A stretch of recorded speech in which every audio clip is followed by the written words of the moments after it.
2025 में मेरे साथ आज मंच पर उपस्थित श्रीमान भूपेंद्र भाई पटेल, गुजरात के लोकप्रिय मुख्यमंत्री जी श्री ऋषिकेश भाई पटेल, उच्च शिक्षा मंत्री गुजरात राज्य श्री प्रफुल्ल भाई पानसेरिया जी, गुजरात सरकार के मंत्री जी जगदीश विश्वकर्मा, गुजरात सरकार के मंत्री जी श्री बलवंत सिंह राजपूत जी, उद्योग मंत्री गुजरात सरकार पंकज जोशी, मुख्य सचिव गुजरात सरकार श्रीमती सुनैना तोमर, अपर मुख्य सचिव शिक्षा विभाग श्री मुकेश कुमार, प्रधान सचिव शिक्षा विभाग और आज जिनके हाथों में भारत का भविष्य है, ऐसे आए हुए सभी मेरे युवा साहसिकों को मेरा राम राम नमस्कार।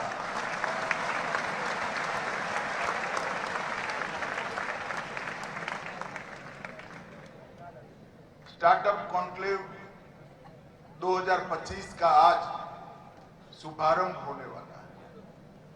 ये 2 दिन के अंदर इसी महात्मा मंदिर में गांधीनगर गुजरात की राजधानी में भारत को आगे बढ़ाने के लिए, भारत को हर क्षेत्र में दुनिया में सर्वोच्च बनाने के लिए और विशेषकर आप लोगों के जीवन में एक समय अनुकूल परिवर्तन लाने के लिए यहां पर चिंतन होने वाला है।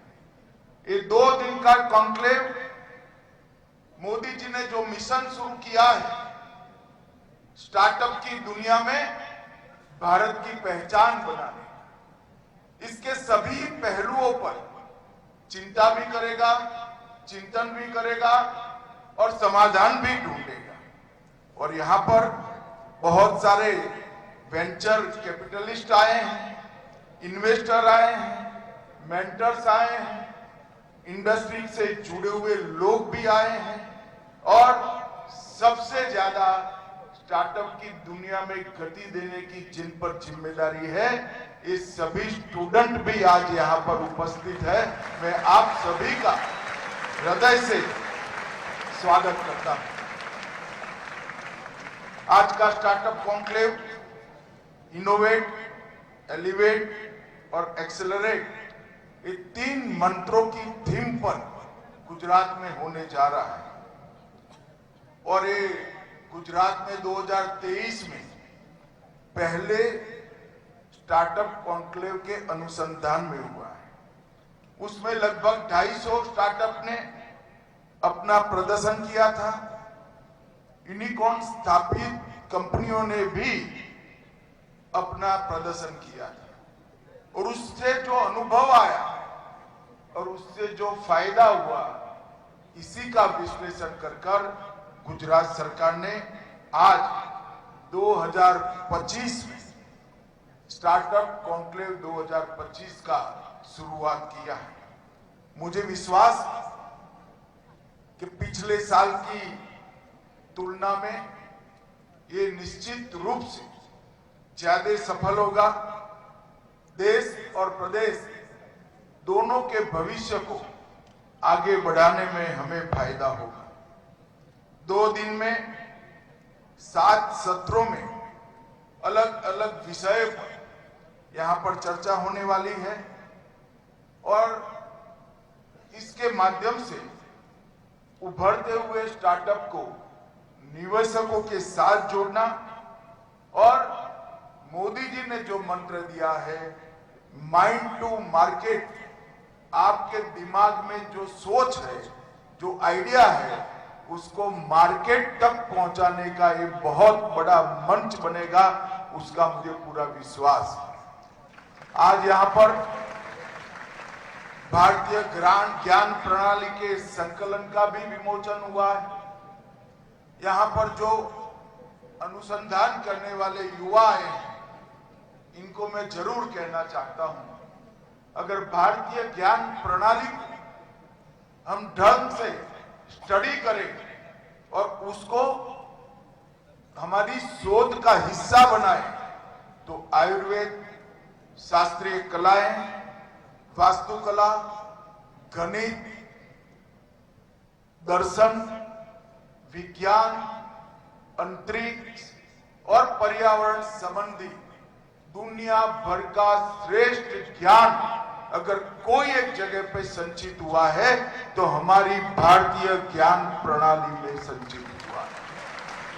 और मोदी जी ने नई शिक्षा नीति में भारतीय ज्ञान प्रणाली पर अनुसंधान का, शोध का एक वर्टिकल बनाकर हमारे युवाओं के लिए एक खजाना खुला रखा और अब पांडुलिपियों को भी अच्छे तरीके से संग्रहित कर कर, इस पर अनुसंधान कर कर जो ज्ञान हमारी पांडुलिपियों में पड़ा है वो भी आप सभी के लिए उपलब्ध कराने का एक प्रयास भारत सरकार कर रही है। मैं सभी युवाओं को जरूर कहना चाहता हूं और बड़े विश्वास के साथ कहना चाहता हूं, हमारी धरोहर में, भारतीय ज्ञान प्रणाली में जो खजाना पड़ा है ज्ञान का, वो खजाना आपका बेस बन सकता है, आपके लिए नींव का काम कर सकता है और उस पर खड़े होकर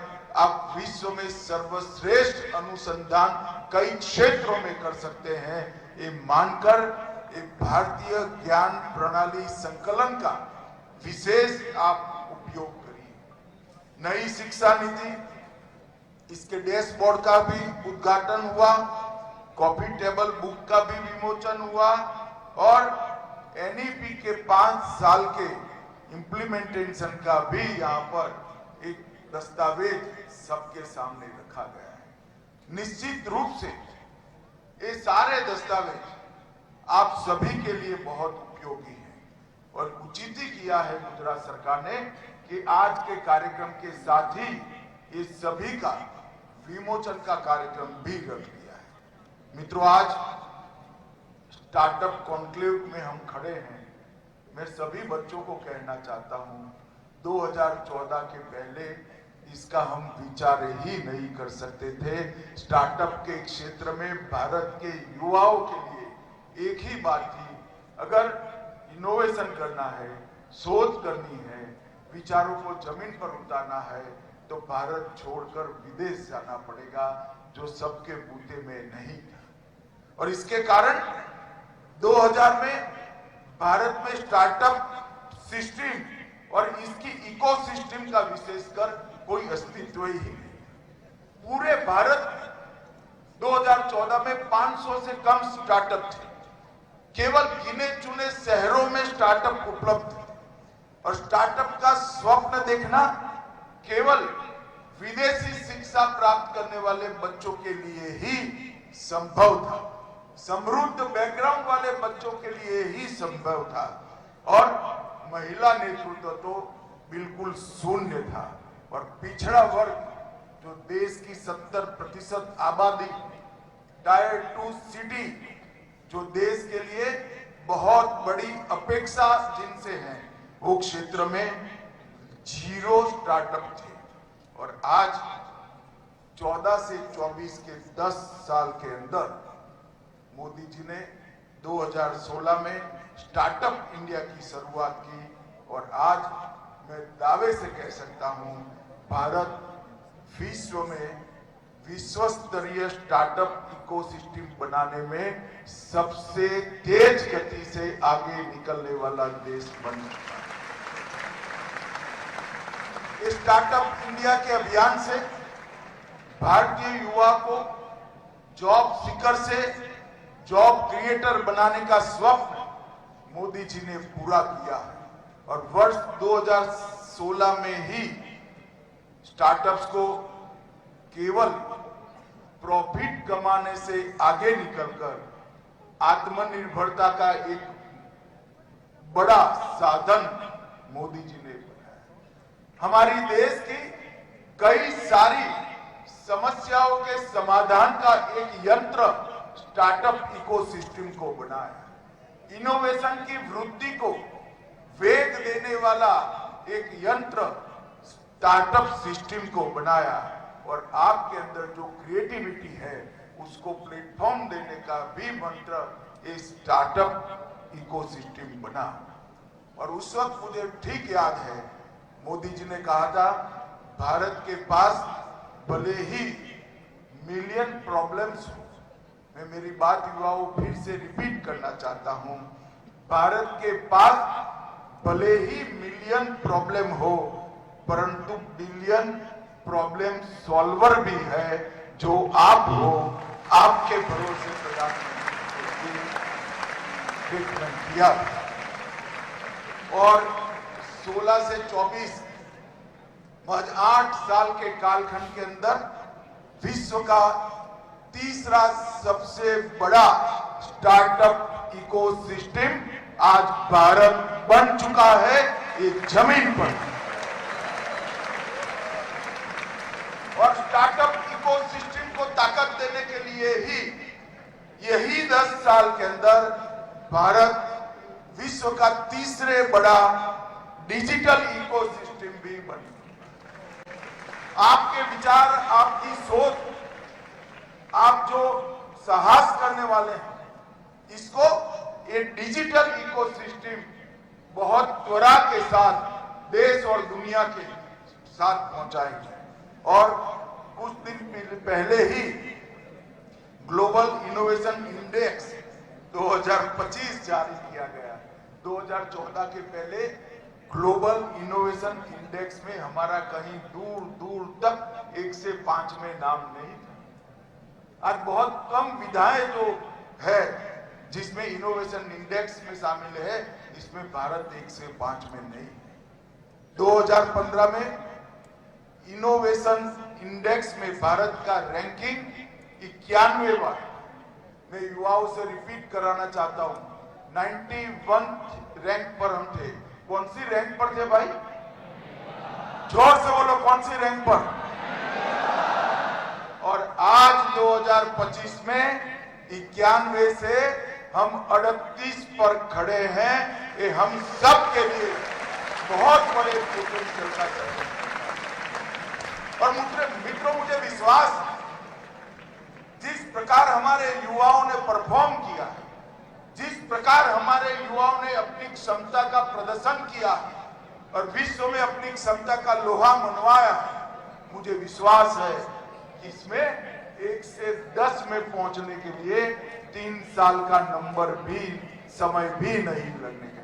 3 साल में ग्लोबल इनोवेशन इंडेक्स में भारत 1 से 10 नंबर में निश्चित रूप से आ जाएगा, जो आने वाले दुनिया के इनोवेशन को कंट्रोल करे। मित्रों, पिछले 11 साल में हमारा देश में हमने परिवर्तन देखा है। स्टार्टअप इकोसिस्टम के विस्तार के लिए, एक्सपांशन के लिए हर क्षेत्र में हमने परफॉर्म किया है। इसकी संख्या का भी एक्सपांशन हुआ है, विस्तार हुआ है। इसके माध्यम से मिलने वाले रोजगार का भी विस्तार हुआ है। इसके अंदर कवर होने वाले सेक्टरों का भी हमने बहुत अच्छे तरीके से विस्तार किया है। भौगोलिक विस्तार भी बहुत अच्छा हुआ है। टायर 2 सिटी में पहुंचा है, हर स्टेट में पहुंचा है। और मेरे सामने जो युवा नेता बैठे हैं, स्टार्टअप इकोसिस्टम का नेतृत्व में भी देश में बहुत बड़ा एक्सपांशन हुआ है।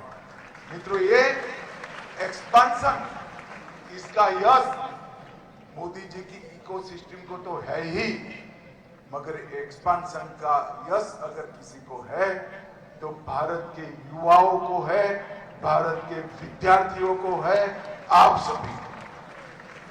और आपने जो पराक्रम किया है, देखिए 2014 में 500 स्टार्टअप थे, आज 1,92,000 स्टार्टअप DPIIT मान्यता प्राप्त है। मतलब 380 गुना वृद्धि आप लोगों ने की। और यूनिकॉर्न स्टार्टअप 2014 में केवल 4 यूनिकॉर्न स्टार्टअप 4 थे और आज 120 से अधिक यूनिकॉर्न स्टार्टअप है। जिसकी वैल्यू 350 बिलियन डॉलर से ज्यादा है। यही बताता है कि हम में अगर प्रतिभा पड़ी है तो मोदी जी ने जो इकोसिस्टम बनाया है, भारत सरकार, गुजरात सरकार ने जो इकोसिस्टम बनाया है, इसका उपयोग कर कर हम भी यूनिकॉर्न स्टार्टअप देखते देखते देखते और मुझे तो बहुत अच्छा लगा। आज कुछ इंडस्ट्री ने छोटे छोटे स्टार्टअप में इन्वेस्ट किया, भले अमाउंट 2.5 करोड़ है, 3 करोड़ है, 7 करोड़ है। मित्रों, मैं आप सभी को कहना चाहता हूं और आज मैं उद्योग जगत को भी कहना चाहता हूं, आप आगे बढ़ चुके हैं, बहुत आगे बढ़, मगर जो युवा स्टार्टअप लेकर आया है इसके साथ इन्वेस्ट करिए। आपको लगता है कि आप स्टार्टअप लेकर जो युवा काम कर रहा है उसको मदद कर रहे हैं, मैं देख रहा हूं उसका स्टार्टअप आपको मदद करेगा, आपको बड़ा बनाने के लिए काम करेगा। इंडस्ट्री के लोगों को हर डायमेंशन में एक्सपांशन अगर करना है तो आपको स्टार्टअप के साथ जुड़ना ही पड़ेगा। 1, 2, 3, 4 स्टार्टअप के साथ जो आप इन्वेस्टमेंट करते हैं, आपको भी मालूम नहीं है इसमें से कौन सा स्टार्टअप यूनिकॉर्न बन जाएगा जो आपकी इंडस्ट्री के फ्यूचर और बैलेंस शीट दोनों को बदल देगा। मित्रों, कुछ सेक्टर में हमारे स्टार्टअप ने बहुत अच्छा किया। वैसे तो 56 इंडस्ट्री और 196 सेक्टर में हमारे स्टार्टअप ने काम किया है, परंतु आईटी सेक्टर में 21,000 स्टार्टअप, हेल्थ केयर में 17,000। और मैं यही बात करता हूं कि हमारी समस्याओं का समाधान भी स्टार्टअप ढूंढ रहे हैं। भारत जैसे बड़े देश में जब हेल्थ सेक्टर में एक स्टार्टअप आता है तो करोड़ों करोड़ों गरीब दर्दियों के लिए ये आशीर्वाद का कारण। और सेवा और कृषि में भी मैं फिर से कहना चाहता हूं, कृषि और ग्रामीण विकास में भी 11,000 स्टार्टअप आए हैं। एजुकेशन में 11,000 स्टार्टअप आए हैं। और मित्रों, हमारे स्टार्टअप अब टायर 2 और टायर 3 सिटी में भी 37% स्टार्टअप टायर 2 और टायर 3 सिटी में पहुंचे हैं। और आज 1 लाख स्टार्टअप, इसमें से 1 लाख स्टार्टअप में से 52%, जो 2016 में 37% था, आज 52% स्टार्टअप टायर 2 और टायर 3 में पहुंच चुके हैं। और भारत के 770 जिलों में भी एकदम फैलकर स्टार्टअप ने अपना काम बढ़ाया है। ये हमें बताता है कि स्टार्टअप इकोसिस्टम इस देश का मजबूत हो चुका है। और विशेषकर बच्चे बैठे हैं, उनको मैं कहना चाहता हूं कि सबसे बड़ी बात है कि 48% स्टार्टअप हमारी बहनें, हमारी महिलाओं ने बनाए। मैं जोर से ताली बजाइए जरा पूरा करें। 48% मतलब बरोबर आबादी के हिसाब से हमारी बहनों ने स्टार्टअप बनाए हैं। और मुझे तो एक पुराना उक्ति है संस्कृत का सुभाषित से कि जिस देश की मातृशक्ति उद्यमिता से बढ़ जाए वहां लक्ष्मी को आना ही पड़ता है, लक्ष्मी को निवास करना ही। 48% स्टार्टअप बहनों ने बनाए हैं। और उत्तर पूर्व में, नॉर्थ ईस्ट में भी 900 महिला नेतृत्व वाले स्टार्टअप। बहुत कम तरीके से भी, कोई सटीक डेटा नहीं है, मगर डेटा को डिस्काउंट कर मैं प्रयास कर गिन कर यहां पर लाया हूं। स्टार्टअप इकोसिस्टम ने अब तक 17,90,000 लोगों को पक्का रोजगार देने का काम किया है। 17,90,000। और इसको एवरेज में देखें तो प्रति साल 17,000 स्टार्टअप खुले हैं, प्रतिवर्ष 9,000 स्टार्टअप टायर 2 और टायर 3 सिटी में खुले और ये हमारे देश के विकास को बताता है। मित्रों, मोदी जी ने 2014 से स्टार्टअप के लिए सपोर्टिंग एनवायरनमेंट उत्पन्न कर स्टार्टअप के ग्रोथ को वित्तीय सपोर्ट, नीतिगत सपोर्ट, इंफ्रास्ट्रक्चर का सपोर्ट और बैंकिंग और इंडस्ट्री के क्षेत्र का भी सपोर्ट किया। कोई भी विचार आइसोलेशन में पनप नहीं सकता है, बड़ा नहीं होता है। अगर मोदी जी स्टार्टअप इंडिया की शुरुआत करते हैं तो उसके साथ इन्होंने वित्तीय सपोर्ट के लिए भी ढेर सारा काम किया।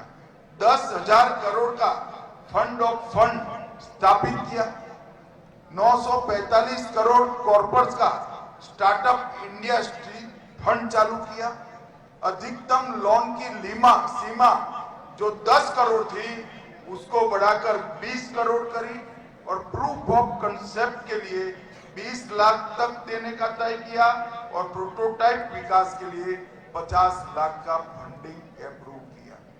ढेर सारी टैक्सेशन की भी सुविधा नरेंद्र मोदी जी ने की है और ये तो मैं सिर्फ भारत सरकार की बात कर रहा हूं। जैसे गुजरात सरकार ने अपनी कई योजनाएं बनाई, इस तरह से हर राज्य ने वित्तीय सपोर्ट के लिए हमने बनाया और वित्तीय सपोर्ट होने के बाद भी स्टार्टअप, हम सब जानते हैं, नया विचार एक एक्सपेरिमेंट है।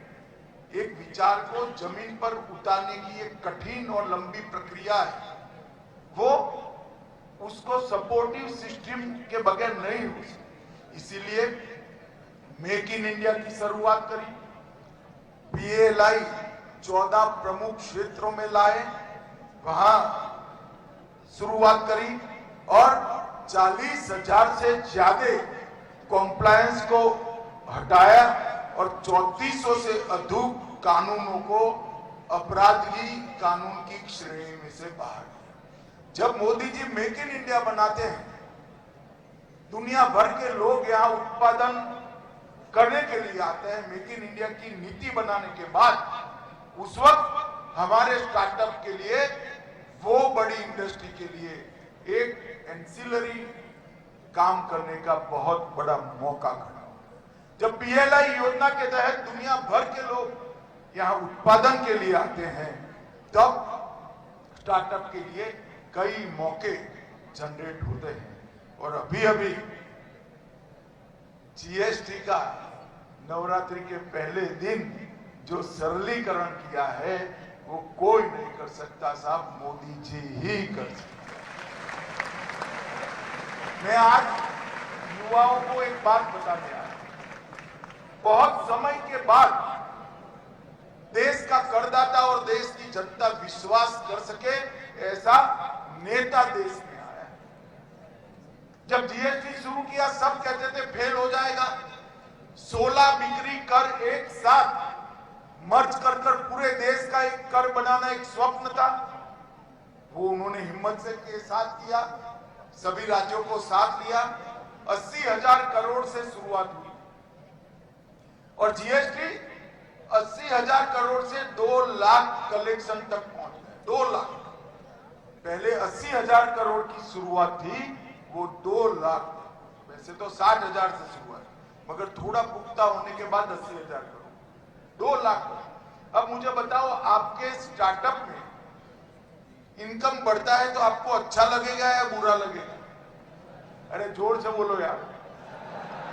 आपका प्रॉफिट कम करोगे? 80,000 से 2 लाख करोड़ हुआ। मोदी जी ने रेट आधे और 1/3 कर दिए, कई सारी चीजों में शून्य कर दिए और देश की जनता को ये बताया कि सरकार का उद्देश्य देश चलाने के लिए पैसा प्राप्त करने का है, जनता का शोषण करने का नहीं है। इतना बड़ा टैक्स का कटौती 80 साल की आजादी में पहली बार देश की जनता ने देखा है।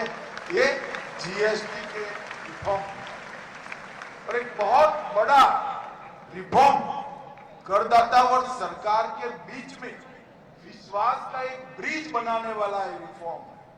करदाता को विश्वास हो गया, प्रामाणिकता के साथ टैक्स भरेंगे। अगर सरकार की जरूरियात से ज्यादा टैक्स होगा तो हम कम करेंगे। जब मोदी जी की सरकार आई, 2.5 लाख रुपए तक इनकम टैक्स में छूट दी। 2.5 लाख से ज्यादा जो कमाते थे सब टैक्स भरते थे। आज देश में 12 लाख तक आप कमाओ, जीरो टैक्स इनकम टैक्स करने का काम नरेंद्र मोदी।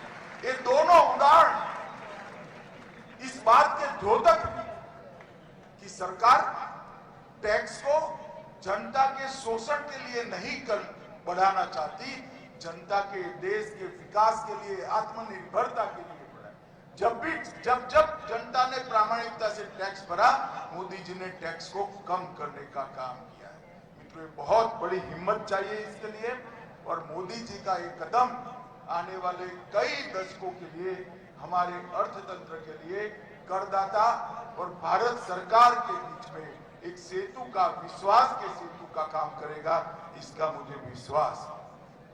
आपके स्टार्टअप के लिए infrastructure support, digital India, UPI payment system, jam, Trinity, ये सब आपको बढ़ाने के लिए काम करते हैं। भारत नेट परियोजना के तहत 2 लाख ग्राम पंचायतों को हमने नेट से जोड़ा है। अटल इनोवेशन मिशन, अटल टिंकरिंग लैब, स्टार्टअप का शुरुआत का स्तर। अटल टिंकरिंग लैब्स के कई स्कूलों में मैंने विजिट किए हैं। 12-12, 13-13 साल के बच्चे इतने अद्भुत प्रयोग लेकर आते हैं। रिसर्च करने का इनका जो दिमाग है, सोचने की प्रक्रिया है, उसको सेट होते हुए मैंने देखा है। और मित्रों, आपके सपोर्ट में फिजिकल इंफ्रास्ट्रक्चर को भी बहुत बड़ा है। बैंकिंग रिफॉर्म्स, बैंक और टैक्स के रिफॉर्म्स भी आपके लिए बहुत बड़ी मात्रा में करने का काम किया है, जो जब आप आगे बढ़ेंगे आपके सपोर्ट में खड़ा हुआ दिखाई पड़ेगा। गुजरात सरकार में कल ऋषिकेश भाई और सुनैना बहन कार्यक्रम के बारे में मुझे बताने के लिए मिले थे। मैं सार्वजनिक रूप से स्वीकार करना चाहता हूं, गुजरात सरकार ने स्टार्टअप में इतना अद्भुत काम किया है। यहाँ से सांसद होने के बावजूद भाई मुझे मालूम नहीं था, मुझे कल ही मालूम। और इसी के कारण गुजरात लगातार 4 साल से समग्र देश में स्टार्टअप में नंबर 1 बनकर उभरा है। मित्रों, नंबर 1। मोदी जी ने जो विचार दिया,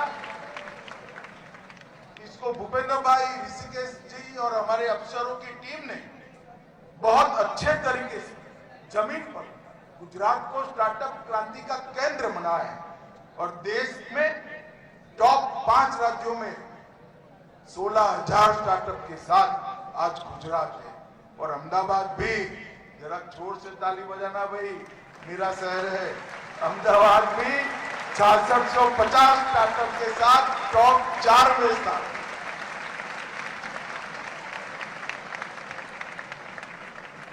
चाहे इंडस्ट्री की बात हो, चाहे स्टार्टअप की बात हो, चाहे व्यापार की बात हो, गुजरात भला कैसे पीछे रह सकता है।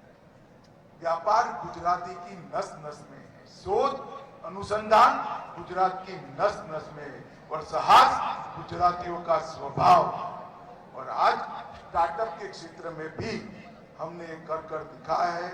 लगातार 4 साल तक स्टार्टअप रैंकिंग में बेस्ट परफॉर्मर राज्य गुजरात रहा है।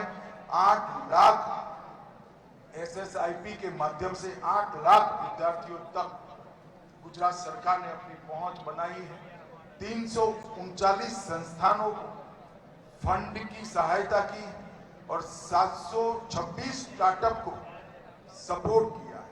और मैं सबसे बड़ा धन्यवाद करना चाहूंगा कि आई हब गुजरात लगभग 1.5 लाख एकड़ स्क्वायर फुट में कैंपस, जो 620 स्टार्टअप को आज तक सहायता दे चुका है। मैं यहाँ से हर एक राज्यों को भी कहना चाहूंगा कि गुजरात का आई हब देखकर अपने राज्य में इस दिशा में आगे बढ़ना चाहिए। ऐसी व्यवस्था है, और मुझे कल ऋषिकेश भाई और सुनैना जी ने बताया कि अब रीजनल आई हब भी वो खोलने की तैयारी कर रहे हैं। वो बहुत बड़ी बात है। 57,000 हैकेथॉन प्रतिभागी गुजरात की सिस्टम से निकले हैं और निश्चित रूप से आपके स्टार्टअप को ग्रीन सिटी, अरे हमारा गिफ्ट सिटी खूब अच्छे तरीके से मदद मिलेगा। मित्रों, मोदी जी ने 2015 में ही गुजरात में अपनी स्टार्टअप पॉलिसी बनाने का आग्रह किया था, वो लागू हो गई है और मैं आज गर्व के साथ कह रहा हूं, देश में स्टार्टअप हमारे इमर्जिंग सेक्टर्स में सबसे पहले स्थान पर है। इसमें विश्व में किसी को भी संशय नहीं। और इस सेक्टर की स्पीड, साइज, स्कोप और स्केल, स्पीड, साइज, स्कोप और स्केल चारों में बहुत व्यूहात्मक रूप से बढ़ोतरी करने का मोदी जी ने जो कार्य योजना बनाया आज जमीन पर उतरते हुए दिखता है। और भारत देश का दुनिया का सबसे युवा देश है और मैं देख रहा हूं जब हमारे युवा स्टार्टअप को लेकर आगे बढ़ते हैं तो भारत को समृद्ध बनाने में हमारे युवाओं का, हमारे विद्यार्थियों का सबसे बड़ा योगदान। मित्रों, आज मैं यहाँ पर स्टार्टअप पर जो काम कर रहे हैं जो बच्चे, उनको कृषि पर, एग्रो स्टार्टअप्स पर काम करने के लिए भी आह्वान करना चाहूंगा। हमारी आध्यात्मिक economy, tourism economy, adventure tourism की economy, circular economy, knowledge economy और एनवायरनमेंट की इकोनॉमी पर भी आप काम करिए। ढेर सारी संभावना पड़ी है मित्रों। क्षमता दोहन की आप में होनी चाहिए। सरकार, चाहे गुजरात सरकार हो चाहे भारत सरकार, चट्टान की तरह आपके साथ खड़ी है। आपके हर स्वप्न को जमीन पर उतारने के लिए नरेंद्र मोदी जी और भूपेंद्र पटेल के नेतृत्व में दोनों सरकार आपको हर संभव मदद करने के लिए तैयार है। अंत में मैं इतना ही कहना चाहता हूं, मोदी जी ने जो न्यू इंडिया की कल्पना की है, न्यू इंडिया की बैकबोन मेरे सामने बैठे हुए हमारे युवा है, हमारे स्टार्टअप है। आप लोगों को कर दिखाना है कि भारत कुछ भी कर सकता है। भारतीयों के लिए हर चीज संभव। न्यू इंडिया का जब इतिहास लिखा जाएगा 25-50 साल के बाद, उस वक्त न्यू इंडिया की बैकबोन हमारा स्टार्टअप इकोसिस्टम होगा, हमारे युवा होंगे, हमारे युवा शोधकर्ता होंगे। आप सभी को ये 2 दिन की कॉन्क्लेव की अनंत अनंत शुभकामनाएं और आपके जीवन में आप प्रगति करो, इसलिए भी अनंत अनंत शुभकामनाएं। वंदे मातरम।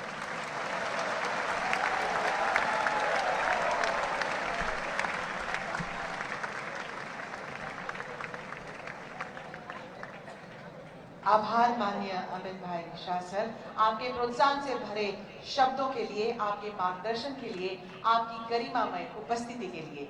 आइए एक बार फिर तालियों से उनका आभार व्यक्त करिए। धन्यवाद।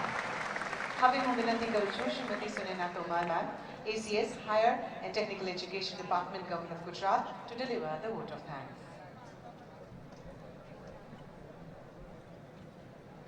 On behalf of Education Department, Gujarat Knowledge Society and iHub, a big thank you to the dignitaries, startups, partners and venture capitalists for being present at the Startup Conclave.